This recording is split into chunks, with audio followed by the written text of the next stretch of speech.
You are listening to the Norton Library Podcast, where we explore classic works of literature and philosophy with the leading scholars of the Norton Library, a new series from W. W. Norton that introduces influential texts to a new generation of readers. I'm your host, Mark Chirino, with Michael Von Cannon producing. Today, we present the second of our two episodes devoted to Jane Austen's classic novel, Sense and Sensibility, as we interview its editor, Stephanie Insley Hershinow.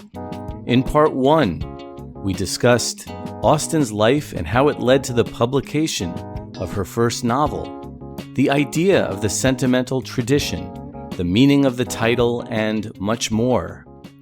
In this second episode, we learn about Stephanie's own history with Austen, her favorite line in the novel, a Sense and Sensibility playlist, and of course, her hot take. Stephanie Insley Hershinow is an associate professor of English at Baruch College and the Graduate Center, CUNY, where she specializes in novel theory and 18th-century culture. She is the author of Born Yesterday, Inexperience, and the Early Realist Novel, and the editor of the Norton Library edition of Jane Austen's Emma, for which she already appeared on the Norton Library podcast. Stephanie Insley Hershinow, welcome back to the Norton Library podcast. Thanks, Mark. I'm so happy to be back. I am looking forward to learning more about Jane Austen and hearing you talk about Sense and Sensibility and your relationship to it. But before we really get into it, I wanted to ask you to comment on the Norton Library cover. Yeah. The design of Sense and Sensibility. Can you describe it and sort of explain the inspiration behind it? For everyone listening, maybe you can pull up in your browser. It's this lovely kind of coral color, and the accents are a kind of deeper, what do we call that? A little like a maroon. And, you know, on some level, I think it draws on a little bit of the moodiness of this novel. I've talked about how it's a little darker than some of Austen's other novels. And we have, you know, a kind of key scene where Marianne is kind of enthusing about autumn and, you know, the leaves turning colors and, but more directly, the color scheme is drawn from the movie poster for the 1995 Ang Lee adaptation. That was, the screenplay was written by Emma Thompson. So I know that poster very well. So I also have some like nostalgia that I get from this cover. Oh, excellent. I'm sure we'll talk about the adaptation in just a little bit. But yes, the cover does invite us to think about autumn and fall moods. Stephanie, do you remember when you first encountered Sense and Sensibility?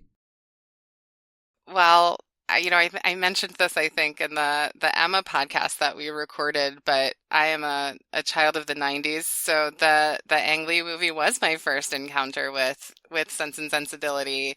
This is such a golden age. I think I said this before. The movie before the book. Yeah, I mean, Clueless came out, the BBC Pride and Prejudice came out, the Ang Lee Sense and Sensibility came out. So yeah, I had that poster up in my room. They published Emma Thompson's screenplay along with the diaries that she kept while she was filming it. She stars in the film as Eleanor and wrote the screenplay.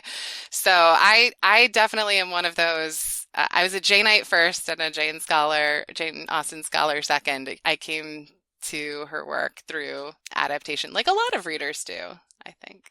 So when you did first read the book, yeah, did it match or enhance the movie-going experience?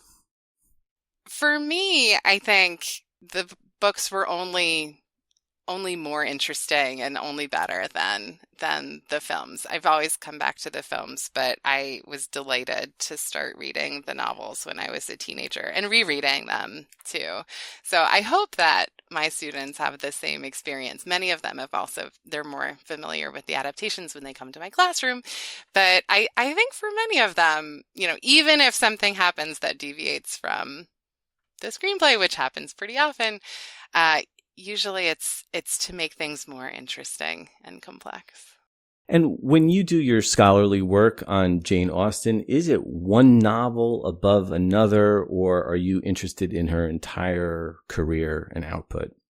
I think like most Austen scholars, I'm pretty interested in the whole career. I mean, increasingly, I'm interested in the juvenilia as well. We mentioned this in the last episode, but she's just writing some really fun, raucous, sometimes violent, like slapstick humor. I mean, Emma Thompson called the juvenilia a series of Monty Python sketches, which is often true, right? We got levels of goofiness that the mature novels can't quite match. I'm reading a book right now about just Austen's narrative technique, her use of form. And so I'm really trying to think about how her technique develops over the course of her whole career. So I've been thinking about a lot of those connections between the novels. With Sense and Sensibility, I mean, one of the things that was very new to me in working on this edition was actually the nitty-gritty textual stuff with this novel. So, this was her first published novel. It came out in 1811. But because it came out, early in her career, a few years before her tragic death, she actually was able to cooperate with the second edition that came out in 1813. So, there aren't huge changes, but we do see her, taking out a sentence here, adding in a sentence there. And, it is kind of fascinating to track, like, how is she responding to the public reception of that novel? At the same time, there are also probably, I don't know, hundreds of tiny little changes between the first and second edition. So one of my tasks as editor had to be, which one do I go with? Do I go with the second edition? And this is the Norton Library edition is largely based on the second edition. Do I go with the way that she changed the spelling of this word?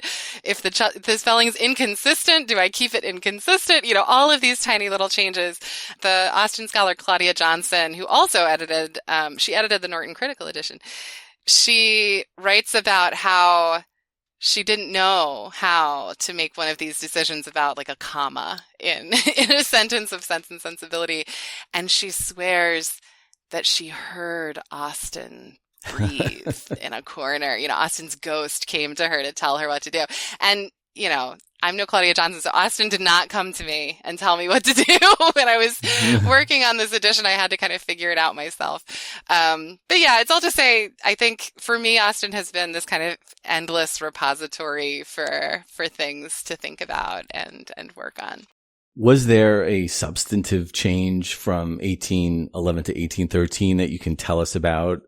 Something that might reveal an aspect of Austen's artistic vision? There's a great moment when many of the characters are sitting around in a parlor, as they often do, and they're gossiping about one of the other characters who is suspected of having a child out of wedlock, having a love child. And there is this, somewhat small but important change where Austen kind of takes out a little bit of the detail, where one of the characters is kind of so flustered by this topic of conversation that she has to leave the room because she can't bear to think about it. And Austen makes, I think, a material change to how much detail, like how much she's explaining why the character is in a huff and leaving. And in the second edition, she kind of lets us as readers figure it out a little bit more. And I think that is one of the places where we can kind of see her refining. She's known for this kind of sharp satire, and I think you can see her working on that and thinking about how much to spell out some of these things. It's almost like she trusts herself more in that second moment. Yeah, I think that's exactly right. And we can point to later moments where she's doing something similar, and she's trusting us too, right? She's trusting us to figure it out and to be able to read it from the context. One more question about your role as an editor. I'm trying to picture, are you actually able to look at the 1811 first edition and then an 1813 edition?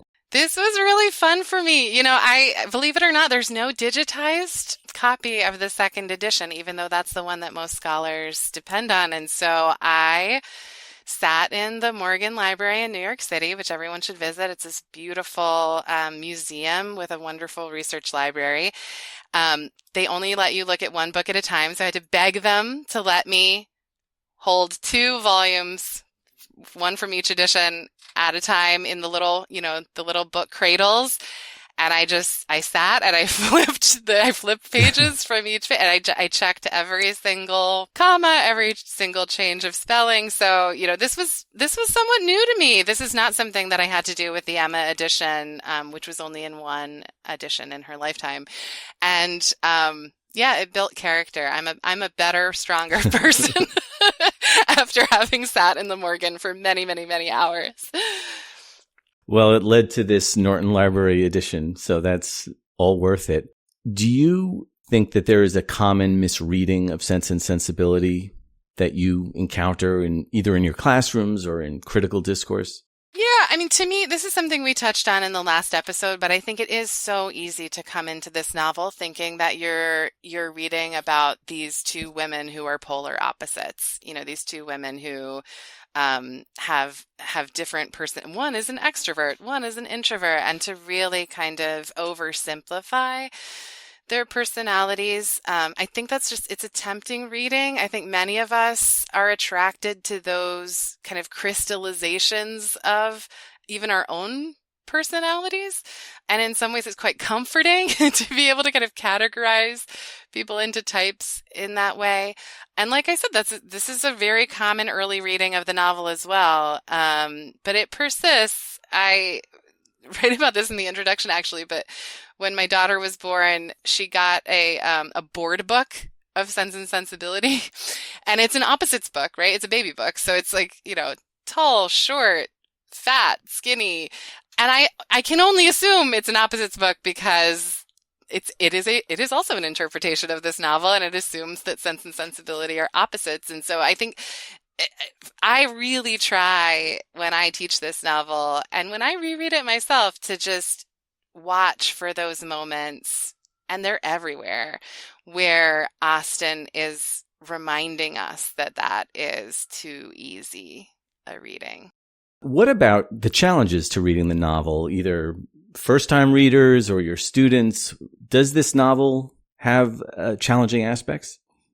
Yeah, I mean, one of the things that is always kind of tricky, and, I'll have classrooms where half my students are already obsessed with Jane Austen and half my students don't really know who she is, right? And so everybody's coming at this from a slightly different perspective.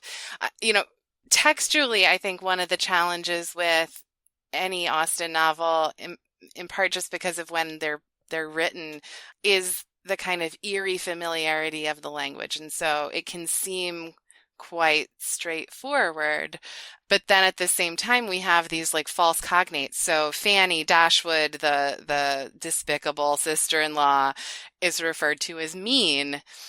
Mean has one meaning for us, right? She's evil, but it really means that she's stingy, right? Mean has a different meaning in 1811 than it has now. So there are all those little moments that you have to kind of keep an eye out for. I really try to help out with the notes to this edition. So, for me, even an Austen obsessive, even somebody who knows the novels, knows the adaptations really well, can pick up on some new nuances if you slow down and really think about the language here. It can be a little bit alienating once you realize that some of these words mean different things, but then you also get this whole other kind of richer context at the same time. Do you think the plot is convoluted or hard to follow? I'll say this. Well, in some ways, no. Right? In some ways, it's just a kind of rocky love story. And if you have any kind of experience with love stories, with soap operas, with telenovelas, if you have any kind of experience with kind of rocky romance or personal experience, maybe, you should be able to follow it. I think one thing that happens in this novel that is quite interesting, and I know I touched on this, is the way that some of the more exuberant excesses of the sentimental tradition, the real hefty drama, happens on the margins, or it happens off stage. And so we will get reports of a scandalous divorce, like I said, a love child, of someone dying in debtor's prison. But we don't get that narrated for us. We get it reported to us from these characters. And so I do think one thing that we have to be careful about is, you can kind of be lulled into complacency and like, oh, they're just talking in a sitting room. They're just playing cards. They're just doing their needlepoint.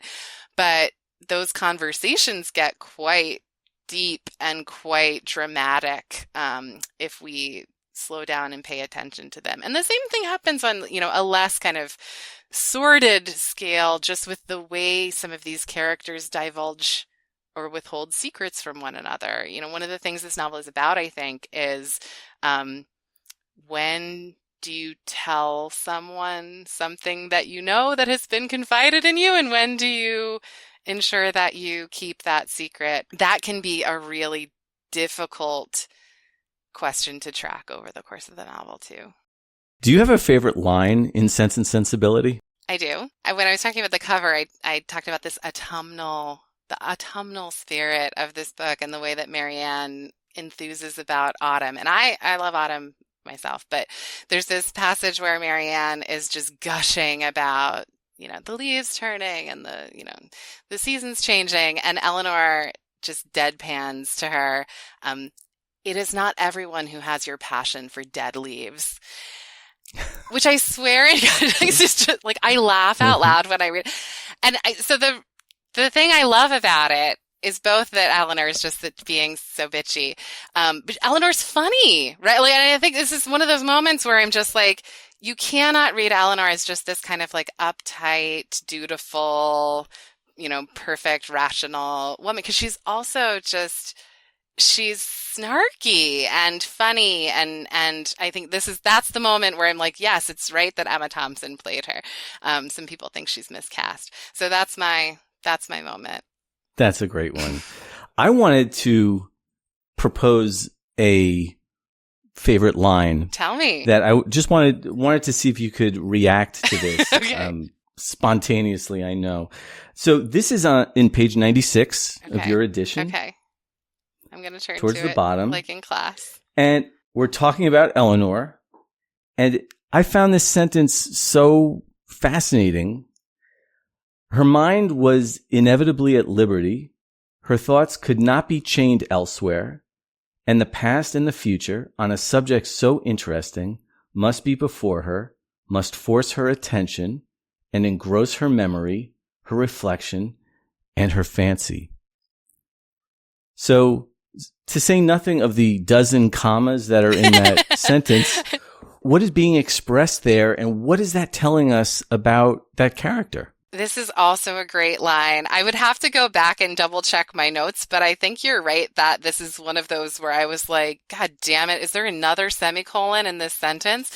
When I was editing it. So this is a moment when Eleanor is alone, right? Which, is pretty rare in a novel where she not only has two sisters and a mother in a tiny little house, but also they're constantly being, there's barrages of social calls. So Eleanor is alone, and she's thinking about Edward, whether or not it would be possible to pursue a relationship with him or not. So this is that kind of fascinating topic of conversation with her. I love this moment, I actually write about this moment, because it's one of these times where Austen kind of makes literal and physical this thing that she's doing with narrative perspective. So this is the end of a moment where the narrator has been inside of Eleanor's mind, where the narrator is using free and direct discourse to give us kind of access to the way that Eleanor is thinking, and even the kind of characteristic of her speech, right? So we're deeply inside of her mind. And just after that sentence that you read, we get another sentence. From a reverie of this kind, as she sat at her drawing table, she was roused one morning, soon after Edward's leaving them, by the arrival of company. So we get this almost a kind of literal intrusion, right? We've just been kind of intruding into her deepest, most secret thoughts.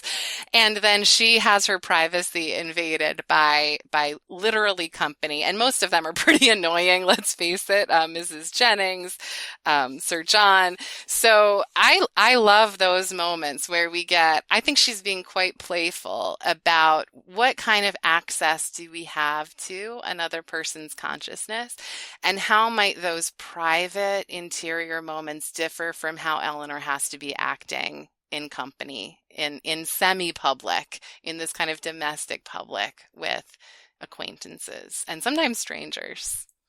I'm glad I asked that. So, Stephanie, could you take us into your classroom for just a bit?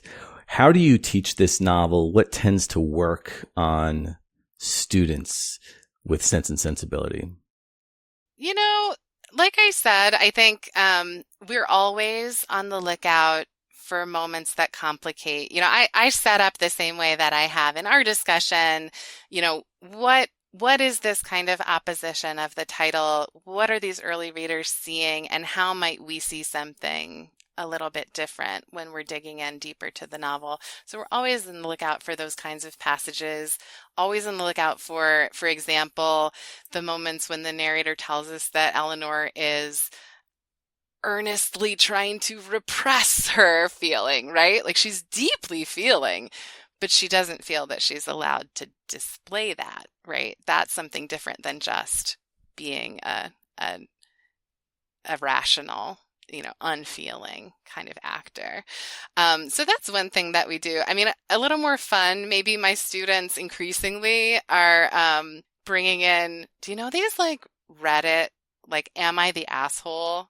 Right? These posts where, I mean, to me, this is such a great example of how we're still so interested in judging complicated, like, ethical scenarios, right? Like some of them are less complicated than others, let's face it. But, my students are often eager to kind of translate some of the kind of complex interactions of this novel into that kind of like almost advice column-y, relationship description, right? Like, is what Willoughby does to Marianne, I won't get into details, like, is he the asshole? Right? Like, did he betray her or not? This is something that we can actually like earnestly debate and think through. Are some of these consequences the result of, kind of understandable human complexity, or is there someone we should be blaming here, right? Like, is this about blame and responsibility, or are these kinds of inevitable collisions of, competing interests? That's happening all over the place in this novel. And I think sometimes that kind of contemporary genre of assessing people's moral deliberation, more or less, is one way in. It seems like both of the techniques that you're describing are celebrating Austen's ambiguity, the complexity in the novel. And maybe your classroom sort of thrives on finding those kinds of gray areas in texts that could slip into easy dichotomies, I let's think say. that's right. I think that's right. And, as much as I love adaptation, sometimes adaptation can flatten some of that ambiguity for understandable reasons, right? You have to fit it into 90 minutes, or you have to have heroes and villains. And I think that's one of the ways that we can kind of recover something that's a little bit different than what we get from reimaginings or from adaptations, as wonderful as they are. So, Stephanie, I know that you are going to have a hot take about Sense and Sensibility. Am I right? I have the dorkiest hot take ever. This is Excellent. So prepare yourselves, but it actually would make some people very angry. Okay, so there is I think, a common misconception that Sense and Sensibility started as an epistolary novel, right? So Austen is she's reading a ton of novels that are written in the form of letters. It's a very popular form in the 18th century. When she's writing the 1790s, probably more than half of the published novels are written in the form of letters between characters. years later, one of the nieces, she's from a big family, a niece remembers that Sense and Sensibility had first been written in the form of letters. We suspect Pride and Prejudice was written first in the form of letters. And so this is the truism that just gets repeated over and over in the criticism, like Sense and Sensibility was first epistolary, and then she turned it into a third-person narrator novel. I think it's bogus. I don't think it was ever epistolary. It doesn't make any sense. Eleanor and Marianne are together for the entire novel, physically together in one place for the whole novel. So who she's going to write letters to? It just makes no structural or narrative sense. And I think for me, that matters because it really is about Austen trying to figure out some of those narrative perspective questions that I had mentioned earlier with the passage that you highlighted in a new way. I don't think that this has been a translation from some other form. And that may seem very low stakes to some of your listeners, but there may be some Austen scholars listening to this and throwing their phone against the wall because they're so angry at my Sense and Sensibility hot take. No, that does undo what you generally hear about Sense and Sensibility. So that definitely qualifies. Well, you touched on this a little bit earlier, but I'm interested in how this novel's been adapted and repurposed. And so obviously one of the ways is movies. Yeah. There are earlier adaptations than the Ang Lee, but I do think that 1995 films, it's starring Emma Thompson and Kate Winslet. Hugh Grant is Edward Ferrars. That is for many Austen fans the kind of iconic adaptation of this novel. If you go back and look at those diaries, when Thompson was approached to adapt it, she thought, why this one? Like this, and in part for some of the reasons we've talked about, a lot of the most dramatic stuff isn't actually in the novel. It isn't actually narrated in the novel. It happens off stage. Like, how do you turn this into a plot? But I do think that film captures so much of the kind of atmosphere of the book in a really beautiful way. This is not one of the most adapted novels like Pride and Prejudice might be, but there are some really wonderful ones. There's a great stage adaptation by Kate Hamill that was performed. I saw it in New York a few years ago. It's this beautiful kinetic, like the characters are on chairs with casters, like rollers, and they just careen around the stage in this kind of balletic way, which is very cool.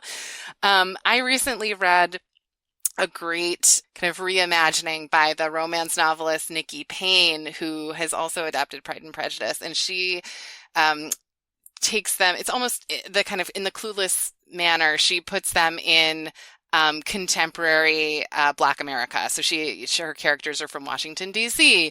And so she's really thinking about some of the kind of class implications of the like fall from status at the beginning of this novel. I really recommend it. It's called Sex, Lies, and Sensibility. That's a really great one. So yeah, this is still very much ripe for adaptation and reimagining, but I want to say maybe it's a little bit more of a kind of cult favorite in a way. It's a little less maybe at the fingertips of adapters than some of the other novels. What about music? Do you have a Sense and Sensibility playlist for us?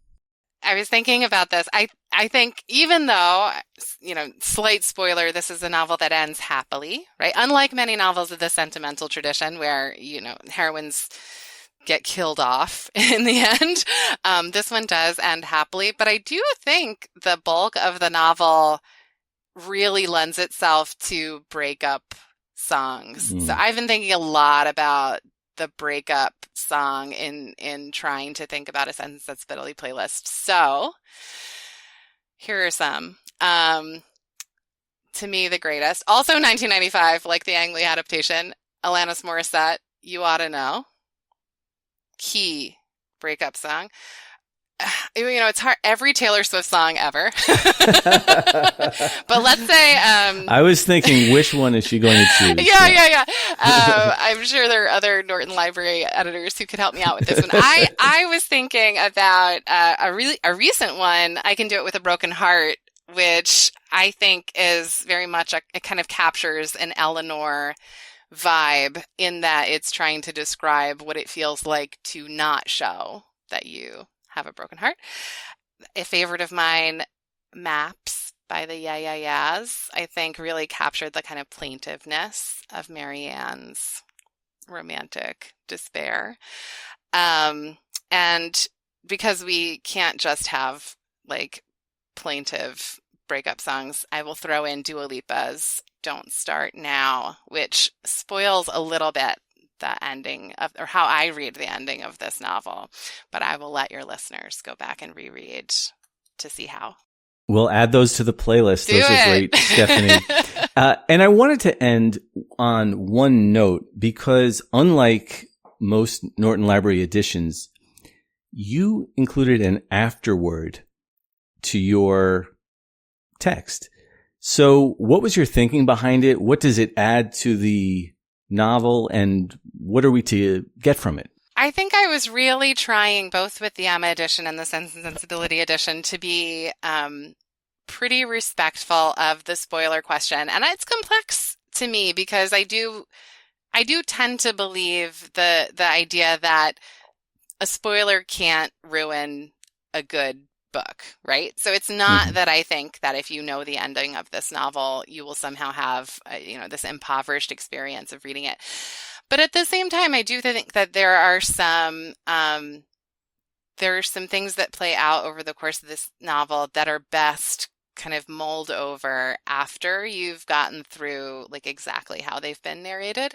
And so I wanted to save some of that stuff. I had mentioned earlier that this novel is about secrets and knowing when to share them. And this is something Austen comes back to later in her career too. But I wanted to really be able to talk about the stakes of some of those secrets in my writing of this edition. So it felt like withholding that until after would allow me to just really spell out some of the things I think about.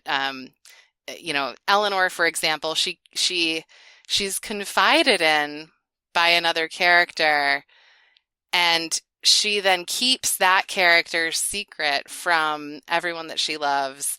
And I think for many readers, we just want to shake her. We're like, what? You don't owe her anything. Like, tell anybody you want. And I think that really trying to come to understand how it's a matter of personal integrity for her to not share that, to not turn it into a subject of gossip, is something that I wanted to linger with in the afterword. And I also wanted to think a little bit about where those love interests end up, who we were talking about in the last episode, what becomes of them. So, if you want to think about some of those questions, go look at the afterword and then listen to the playlist and you can decide which of the breakup songs goes with which. Well, the Norton Library editions and the Norton Library podcast is often sensitive to spoilers. So that necessitates the afterword, letting the novel speak for itself first. Yeah, that's right. I mean, I really hope that this edition is one that welcomes new readers to this novel who haven't read it before and maybe haven't seen any of these adaptations. And so I want to, it's not just about being respectful of that, but being, just really welcoming to like a very fresh set of eyes, someone who is just really encountering this for the first time, which, I'm jealous. I wish I could read this novel for the first time. Stephanie Insley Hershinow, what a pleasure to have you back, our first return guest in the history of the Norton Library podcast. Thanks so much for joining us. Thank you so much, Mark. This was really fun. The Norton Library edition of Jane Austen's Sense and Sensibility, edited by Stephanie Insley Hershinow, is available now in paperback and ebook. Check out the links in the description to this episode for ordering options and more information about the Norton Library, including the full catalog of titles.